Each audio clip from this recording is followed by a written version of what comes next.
Un saludo especial a todos los oyentes que nos acompañan escuchando este podcast. Somos unos estudiantes de filosofía y ciencias sociales interesados en hablar sobre nuestro país. Este espacio lo construimos con el objetivo de discutir algunos temas relacionados con la política, con la cultura, la economía y la sociedad. La idea es encontrarnos y hablar de algunas problemáticas que existen en el contexto colombiano. Esto lo intentaremos expresar desde una postura más cotidiana y así conversar desde el lenguaje común. Esto es Café y Carreta.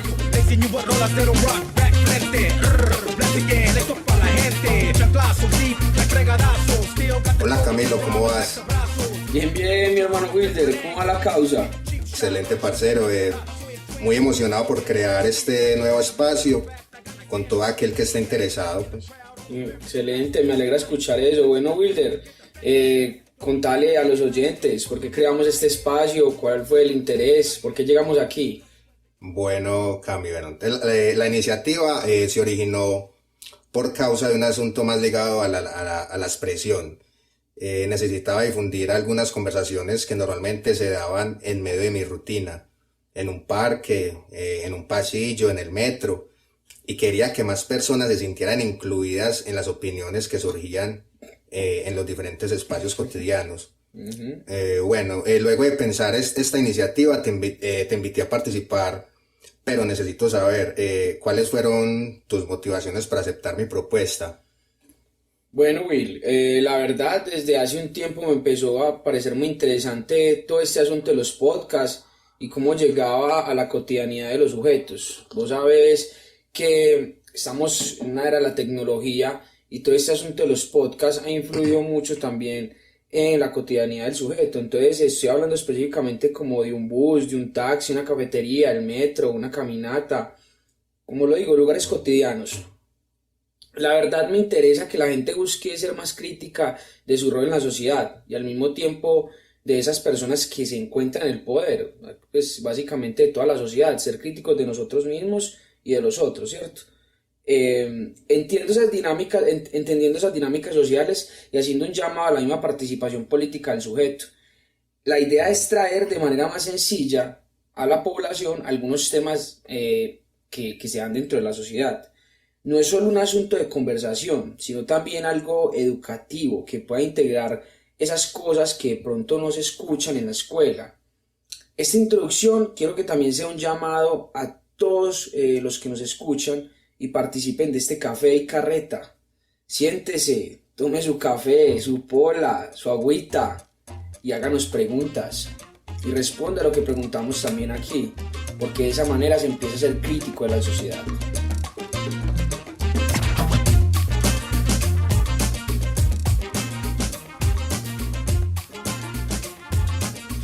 Bueno, vamos entonces a escuchar un poema que Camilo nos preparó.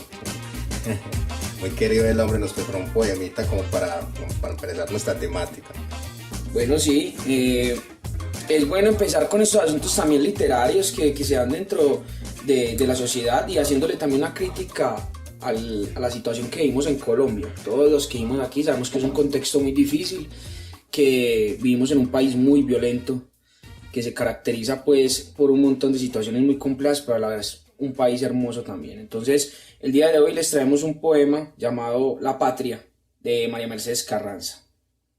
Dice así: esta casa de espesas paredes coloniales y un patio de azales muy decimonónico, hace varios siglos que se viene abajo. Como si nada, las personas van y vienen por las habitaciones en ruina, hacen el amor, bailan, escriben cartas. A menudo silban balas, o es tal vez el viento, que silba a través del techo desfondado. En esta casa los vivos duermen con los muertos, imitan sus costumbres, repiten sus gestos y cuando cantan, cantan sus fracasos. Todo es ruina en esta casa.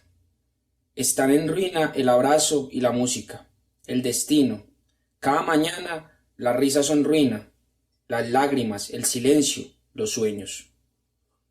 Las ventanas muestran paisajes destruidos, Carne y ceniza se confunden en las caras.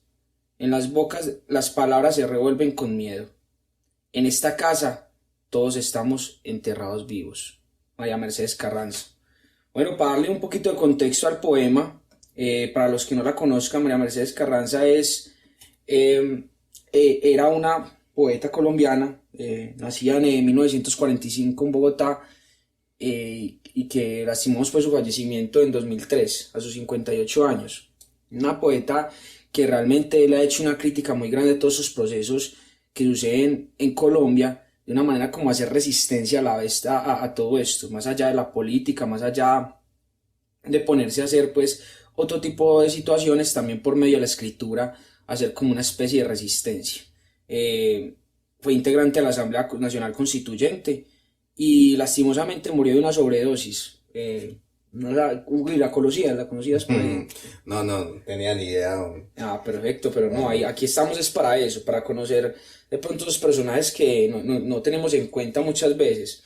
Ella murió con el sentido ya venía con muchas cosas, con la muerte de Galán, también los asuntos referentes al secuestro de su hermano, que la verdad le dieron muy duro, y pues ella a pesar de mostrarse siempre muy jocosa y con muy buena cara para los asuntos, hay que decir que todos pasamos por cosas difíciles, ¿cierto? Entonces ella tomó la decisión y pues se suicidó.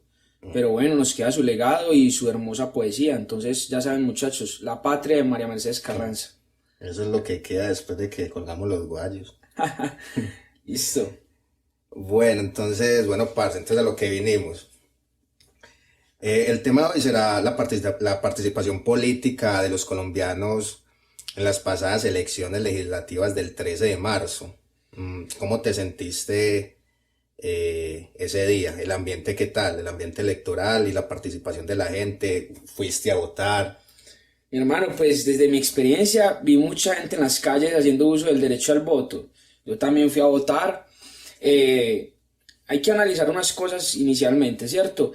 Recordemos que según la registraduría y el censo que se hace, habían 38.919.901 personas, ciudadanos colombianos habilitados para votar. De estos, según las estadísticas que se nos da, vamos a empezar a analizar esto ya de primera mano.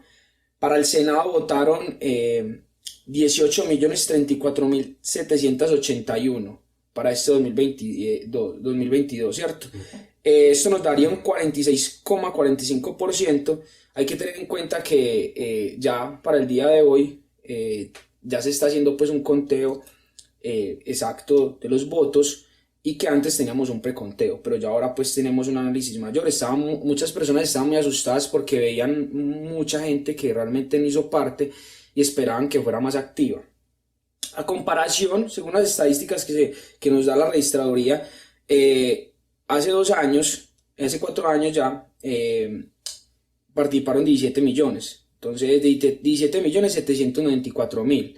Hay un aumento básicamente como de 300.000 personas, pero hay que tener en cuenta que en comparación con las personas habilitadas para ese momento, hubo una mayor participación, ¿cierto? Porque aparece un porcentaje del 48,76%. Eso comparando con las personas habilitadas.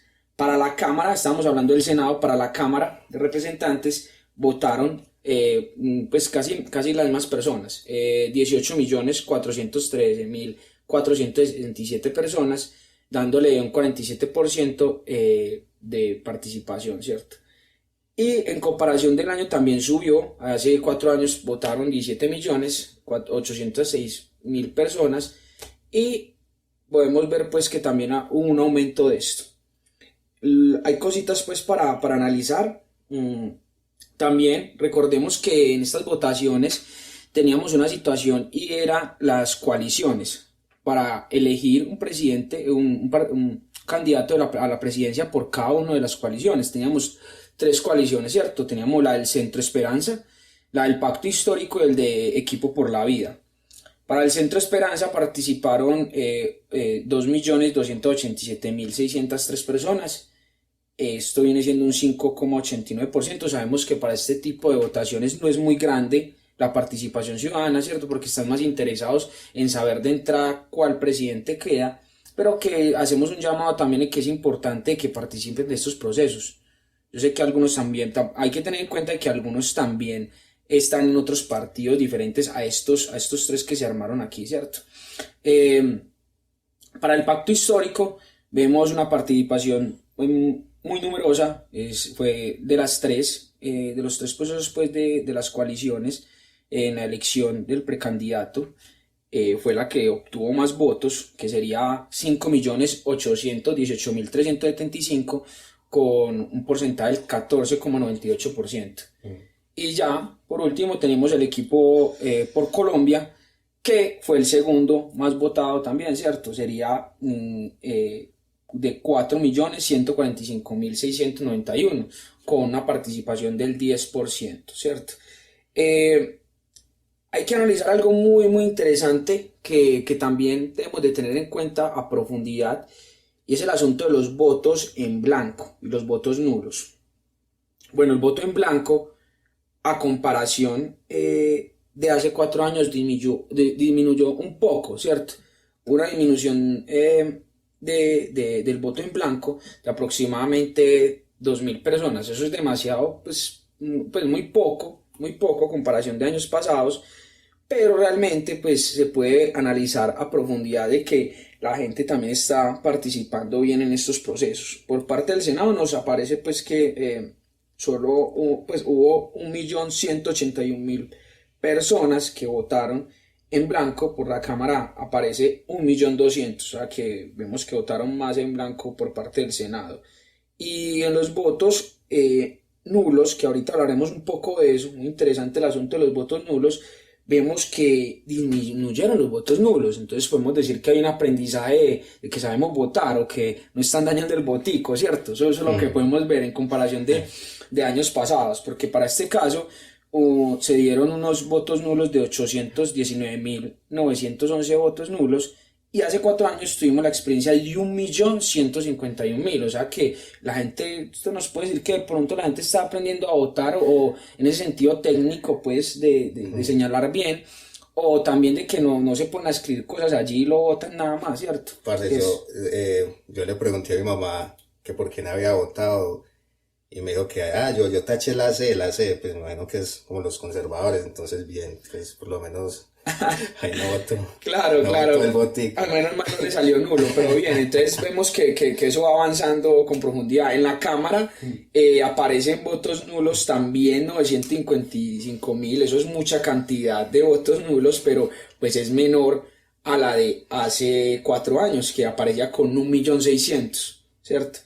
Para el Centro Esperanza y para el Centro Esperanza encontramos que eran 65.160 personas que votaron, que tuvieron voto nulo, muchos también en el pacto histórico de 111.338, y otros en el equipo por Colombia de 79.312, ¿cierto? Entonces ahí como analizando todo ese tipo de asuntos.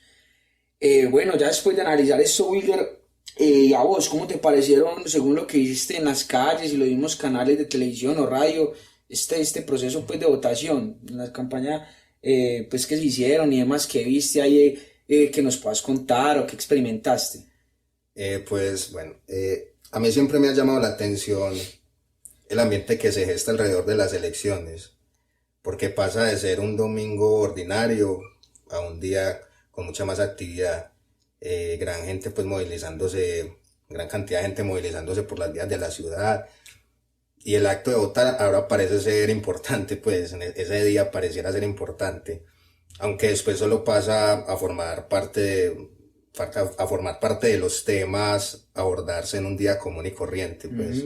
Correcto, sí, claro. Los medios de comunicación, pues yo entiendo que están sujetos a transmitir los datos que le llegan por parte de la registraduría, pero ahora más que nunca aparecen sospechas de los boletines emitidos en una primera instancia, porque vemos que pueden variar. Entonces, sí, aunque aumentó el número de electores, seguimos con la tendencia de años anteriores, donde cerca del 50% de las personas habilitadas para votar no ejercen su derecho. Así es, Will. Mira que según las cifras que nos dan la registraduría, a pesar del censo electoral que creció entre 1958 a 2010 en un promedio de 1.893.000 personas, ciudadanos por cada elección presidencial, es decir, aproximadamente un 7,69% por periodo presidencial y un 99,97% en los últimos 52 años. La participación política siempre ha fluctuado en el 56,52% por lo que vemos. Ese promedio nos muestra que siempre vota un poco más de la mitad, pero lo más correcto sería votar todos los registrados, al menos el 80% en promedio, ¿cierto? O sea, sabemos que hay quórum, por lo general siempre existe como una especie de quórum, teniendo en cuenta las personas que están habilitadas a votar, pero realmente nosotros deberíamos de pensar un poco, bueno, cómo impulsamos más ese voto, cómo hacemos partícipes de todo ese proceso. Hay que tener en cuenta que todos tenemos visiones políticas distintas, ¿cierto? Pero si estamos en este país, tenemos que tomar ciertas elecciones y hacer parte de ellas, participar, ¿cierto? Que es lo importante. Entonces, yo digo que es un promedio que está ahí, que la idea es que suba, pero que siempre esperamos que sean más personas. Yo siempre quisiera que votara un 80% de las personas que realmente están pues habilitadas para votar. O qué bueno pues, a pesar de que tengamos más de 50 millones y que solo estén votando pues 38 millones. Pero bueno, eso es un tema que hablaremos más adelante. Bueno, pero entonces ahí me surgen dos preguntas, ¿cierto? La primera, ¿por qué sigue habiendo un alto porcentaje de abstención? Teniendo en cuenta las estadísticas que indican un aumento poco significativo cada vez que hay votaciones. Entonces, a partir de esto me surge entonces la otra pregunta y es, ¿los colombianos sabemos votar? Me refiero a dos aspectos en ese sentido, ¿cierto? En cuanto a lo técnico y luego si realizaron un proceso de investigación sobre los candidatos o solo se dejan llevar por la desinformación que circula tanto en las calles como en las redes. Porque es muy común que las personas tomen su decisión de a quién otorgarle su voto a partir de simples opiniones que escuchan de terceros, pero no se toman el trabajo de averiguar la carrera política de cada candidato y también leer sus propuestas. Bueno, Will, son dos preguntas realmente un poco complejas, que al parecer son sencillas, pero que hay una profundidad tras todo este tipo de asunto. Y bueno, pues la verdad, en cuanto a por qué sigue habiendo un alto porcentaje de abstención, hay que decir que por un lado hay varios aspectos, ¿cierto? Hay varios factores que llegan a que haya una alta abstención pues del voto. Pero en primer lugar podemos mencionar algo que caracteriza mucho a Colombia, y es su geografía, que puede ser un factor muy importante, siendo que hay zonas rurales de difícil acceso para las personas. Otro factor que también es vital y que podemos decir que es muy importante es el de la poca credibilidad que tienen estos procesos políticos, ¿cierto? Yo cuento la experiencia de algunos compañeros que estudian conmigo, que son invidentes, que también son sordos, y realmente dicen que el proceso se les complicó mucho, ¿cierto? Que fue algo muy complejo para ellos, la verdad. Por ejemplo, en el caso de uno de mis compañeros específicamente, es invidente y fue al lugar de votación y no encontró un tarjetón en braille, que sería lo correcto, pues, ¿cierto? Entonces le tocó volver a su casa acompañado de otra persona y esto pues le quita tiempo y todo eso. Menos mal el hombre madrugó, ¿cierto? Y pudo volver otra vez con su compañero, pero obviamente que él queda muy asustado de que si realmente esa persona que le confió el voto sí le pudo haber hecho, aunque no sabemos pues realmente. Entonces es algo bien complicado. Podemos también encontrar muchas personas que no se sienten confiados al dar su voto porque todo lo ven como una corrupción. Aquí podemos hablar justamente de lo que esta semana, hace 2 días, dijo Alexander Vega, registrador nacional, que comenta que hubo ciertos problemas, ¿cierto? Que hubo unas problemáticas, pero que no hubo corrupción en sí. Entonces ahí uno analiza, bueno, si hubo ciertas problemáticas allí, hubo ciertos problemas. Pues sin querer queriendo. Pues sin querer queriendo, ¿qué pasó allí, cierto? Esto de todas maneras genera desconfianza por parte de la población. Él expresa, Alexander Vega, pues el rastreador expresa de que obviamente en todo proceso van a haber algunas situaciones complejas que pueden llevar a cabo unos problemas tanto por parte de los partidos como por parte de la misma población, pero que él a fin de cuentas dice que no hubo una corrupción, que por eso estaba haciendo el conteo total de los votos en estos momentos, ¿cierto? Que todavía está en proceso. Entonces también hay que decir que eso es uno de los grandes problemas. Hay muy poca confianza por parte de la población de que su voto sí será válido y demás. Pero también podemos analizar otra cosa, y es que el Estado le ha faltado hacer más acompañamiento y llegar a estas zonas más alejadas del país a hacer presencia y mostrarles que son ciudadanos colombianos y que pueden hacer parte de estos procesos. O sea, esto es algo que vimos reflejado en los votos nulos, en los votos en blanco. O sea, mucha gente va ya, pues vimos que esos votos nulos, o sea, ya disminuyeron, pero que todavía hace falta. O sea, que tienen que llegar y hay que hacer pedagogía. Tenemos que hacer pedagogía, y el Estado tiene que pensar un poco, bueno, ¿cómo le explico a la gente estos tecnicismos de votar? Este asunto de, bueno, yo marco por una persona, no puedo marcar dos veces, voto por un partido, pero no puedo votar por dos casillas en específico porque se me daña el voto. Entonces son cosas que muchas veces vemos muy sencillas, pero realmente si tú le preguntas a una persona de un momento a otro, esa persona no te va a responder de la mejor manera, o no te sabrá responder. Es más, ahorita te doy otra experiencia justamente con ese asunto el día que fui a votar. Bueno, referente a eso, también lo que se puede notar es que falta más credibilidad entre la misma política colombiana, y que es necesario devolver la confianza de los procesos políticos a la ciudadanía. Además, el Estado debe estar presente en todos los lugares e invitar a votar a la población. Que deje de ser un asunto de conveniencia, que vemos cada 4 años que salen los políticos a hablar de un montón de asuntos que son interesantes y que son importantes dentro de la nación, pero que no le dan continuidad al llegar a esta zona, ¿cierto? Y que se haga una verdadera pedagogía, vuelvo y insisto en esa situación, frente al voto.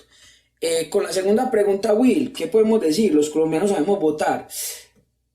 Es muy densa esta pregunta, pero pues yo diría en lo personal que no. Los 2 puntos que señalas, no. Porque en primer lugar vemos que las personas no comprenden muy bien lo que entregan en su mesa de votación, o qué presenta el Senado y la Cámara, o si pueden pedir una consulta de candidatos presidenciales como las que estaban presentes, ¿cierto? Con esto insisto en la pedagogía, y que no sea un asunto solamente de un video expresado por la registraduría como siempre hacen, que le dicen, vea, vote así, vote de esta manera, o así se debe votar, sino que también llegar a estas personas y explicarle, vea, van a salir estos tarjetones de esta forma y ya usted escoge, ¿cierto? Ya usted escoge, y también va a tener la posibilidad de escoger otros tipos de tarjetones. Sino que también hay que pensar un poco que se creen espacios donde un funcionario público haga demostraciones de cómo es el voto y qué debe hacer en su lugar de votación. La gente dirá, es que todos son unos brutos. No son así, sino que realmente la educación aquí es un problema muy grande, que también en algún momento lo hablaremos, ¿cierto? Pero nosotros estamos aquí para hacer un proceso coherente, de buscar que la gente entienda un poco qué es eso de votar, y no creernos pues unos sabios, y más bien entender a esa persona, venga, yo le colaboro, en qué le puedo ayudar y demás, ¿cierto? No estamos aquí como individuos, sino también como comunidad. Claro. Cuente entonces la anécdota. Bueno, pero antes de eso, yo quisiera dar puntualidad a un asunto, Willy, es... hay que hacer mayor preparación en cuanto al lugar de votación, y que no presente el problema que ocurrió ese día con la página. Antes de esa experiencia que me pediste, voy a dar otra, y es que, bueno, él va por el mismo lado, pero hablar con el conteo de los votos, ¿cierto? Que hubo un gran problema este día, y también junto con el lugar de votación, que se dieron pues muchas denuncias referente a esta situación. Entonces yo te doy pues la primera experiencia. Yo me acerqué al lugar de votación que tenía que ir mi madre, y yo la acompañé pues normalmente. La esperé, y me encontré unos señores, y el señor buscaba su cédula. Yo lo veía como un poco confundido, entonces yo le dije, allá al frente le aparece, usted sabe que afuera encuentran pues las cartillas grandes donde aparecen, pues hay un tablero donde aparecen las cédulas. Entonces el señor la buscó, pero el señor como que no encontraba bien cuál era el orden de las cédulas. Entonces yo le expliqué y le dije que estaba ahí. Entonces yo le dije, señor, su cédula no aparece ahí. Ay, ¿cómo así? ¿Qué puedo hacer? Entonces yo ya le dije que había una aplicación, él no tenía ni idea de eso. O sea, ese día colapsó la registraduría en la página, ¿cierto? Y pocos sabían que la única manera de ver su lugar de votación era por medio de la aplicación que había hecho pues, la registraduría, que se le dio muy poca publicidad. Entonces ahí volvemos otra vez al asunto de hacer pedagogía, enseñar todo este tipo de situaciones. Entonces yo le tuve que decir al señor, vea señor, aquí él me dijo, dígame dónde es. Entonces él me dio la cédula y yo le dije, vea señor, imagínese, usted vota en Medellín, estaba en Envigado. Entonces hasta el punto que vamos, ¿cierto? Entonces llegó y corrió a coger un taxi. Corrió a un taxi y a irse para Medellín porque estaba re lejos después de su lugar de votación. Menos mal todavía tenía tiempo. Por ahí, y viendo todo este tipo de asuntos, la gente se le va acercando a uno. Se me acercaban otros todos, un joven, hey, mi hermano, dame, decime cómo es la aplicación, yo le tomo fotico, y yo, mi hermano, y buscamos de una, ¿cierto? Yo le colaboré. Entonces ahí te doy la experiencia de cómo es esa situación, o sea, muy compleja. Él me pidió también que le ayudara con su lugar de votación. Lo bueno es que esta aplicación muy correcta, pues muy acertada, todo lo que nos mostraba allí, porque te mostraba la dirección, el lugar de votación exactamente, tu mesa y en qué y pues todo el asunto pues sobre las votaciones. Pero pocos sabían eso. Pocos sabían eso, entonces eso es un gran problema, realmente. Ok. Listo. Bueno, entonces por mi parte, pues sí creo que es necesario hacer más pedagogía, pues referente a lo técnico que conlleva sufragar. Y por otra parte también es imperante que las personas sean informadas mediante algún medio tecnológico sobre las propuestas de cada candidato para poder adoptar una postura crítica, ¿cierto? Ya teniendo en cuenta aquellas personas que evitan participar en los procesos electorales, pues desde mi opinión, pues yo soy consciente de lo que representa mi voto, pues, ¿cierto? Pues a través del acto de tachar algún símbolo o una foto en un tarjetón, estoy otorgando mi poder como ciudadano a una persona que eventualmente se encargará de representarme, ¿cierto? Eso no es un asunto que se tome a la ligera. Además es algo que no se acaba allí, porque luego de elegir a los candidatos debemos hacer las veces de veedores durante lo que duran sus mandatos y luego contar con memoria, ¿cierto? Que eso es algo que nos falta bastante para procurar no repetir errores del pasado. Claro, Will, con esto me parece, y tú, pues, sos muy acertado con lo que decís, y te doy la segunda experiencia que me decías ahora, y es que nos tocó también un proselitismo impresionante. Entonces vimos en lugares como en Copacabana que capturaron personas por hacer proselitismo, sabiendo que esto ya se sabe que no se puede hacer acerca, pues obviamente de los lugares. Explica qué es proselitismo. Qué bueno, a eso vamos justamente. Bueno, muchachos, el proselitismo básicamente es ese empeño o afán con el que una persona o una institución o estos partidos políticos tratan de convencer y ganar seguidores, ¿cierto? Entonces es que llegue un partido político y le diga, vea, vote por este, una persona que llegue allá medio dudosa o que esté por los lados de su lugar de votación, le hacen proselitismo y lo convencen de que vote justamente por esa persona a los cuales ellos son afines. Pero esto no se debe, pues eso es ilegal y obviamente pues generó gran problema dentro de lo que sucedió allí en las votaciones. Entonces yo vi justamente eso, entonces uno se preocupa bastante, bueno, ¿qué pasa con estos partidos políticos que realmente no respetan estos asuntos de que es un proceso democrático que se ejerce allí y que es individual y que se debe respetar justamente? Por otro lado, el asunto del fraude, ¿cierto? El asunto del fraude electoral esta semana ha sido muy importante porque justamente vimos que el pacto histórico ganó más curules, obtuvo otras 4 curules, si no estoy mal, 4 curules. Pero fueron 3. 3, creo.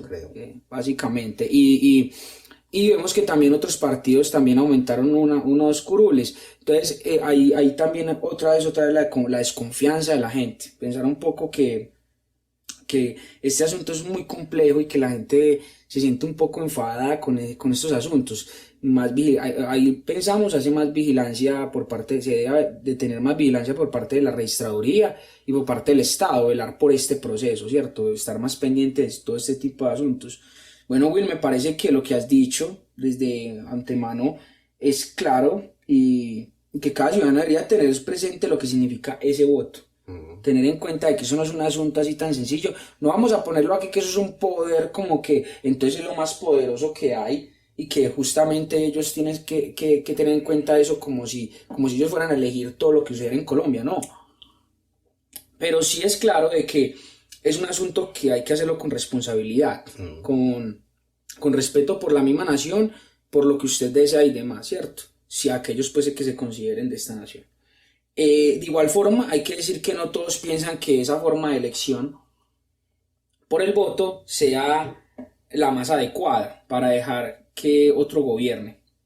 Pero sí hay que asumir que esto es lo que hoy determina el proceso político en la nación y que debemos asumirlo con sus falencias. Y es el caso también denunciar los fraudes y malos procesos, que es lo que debemos hacer constantemente si lo vemos. Bueno, Will, yo creo que este es un buen inicio para empezar con este pequeño proyecto que tenemos de hablar un poco con todos los que deseen participar, que nos escuchen también, que llamen a sus compañeros, que le cuenten también a sus padres, ve, qué bueno hablar de este tipo de temas. Aquí no nos vamos a centrar tanto como si tuviéramos una postura personal y demás, sino un asunto también muy neutral para empezar a analizar estos procesos que suceden en el país. Entonces, invitarlos de nuevo a todos, a los chicos, los menores también, los que están en los colegios, que nos escuchan, a los adultos, a la gente que está en las fábricas, a los que trabajan en el campo, que de pronto puedan escucharnos. Ahí estaremos hablando de estos temas y llevando ciertas situaciones que de pronto desconocen, y qué bueno que nos escuchen y les pueda ayudar un poco todo este tipo de asuntos, ya que vemos que hay falencias por parte de esto. Yo creo que con esto podemos ir terminando y dejar a la audiencia estas preguntas, Will, dejarle las preguntas que nos hicimos el día de hoy. Inicialmente, ¿por qué sigue habiendo un alto porcentaje de abstención, ¿cierto? Y el tema de los colombianos saben votar. Ahí queda como el asunto para los que nos están escuchando. La idea es que discutamos un poco sobre esto y, muchachos, nos tomamos el cafecito, ¿cierto? Eso es lo que tenemos que hacer. Ya se me acabó. Ya se me acabó. Entonces, por eso se nos acabó el día de hoy pues el tema, pero ya sabemos que nos vemos en otra ocasión, ¿cierto? Claro, no. Hay que seguirle dando. Y esto fue Café y Carreta. And I hit you from a different angle. Hey, sweet, cheap shot, bird shit straight. Cop, swear, twin, pistolero, guerrero, don't be afraid of that. A matter of fact, I got like 10,000 maniacs in the crowd on a very good night. But keep your hype for a fraction of that. To get the fatty like that. Tónica en el aire, todos quieren baile. Plus, my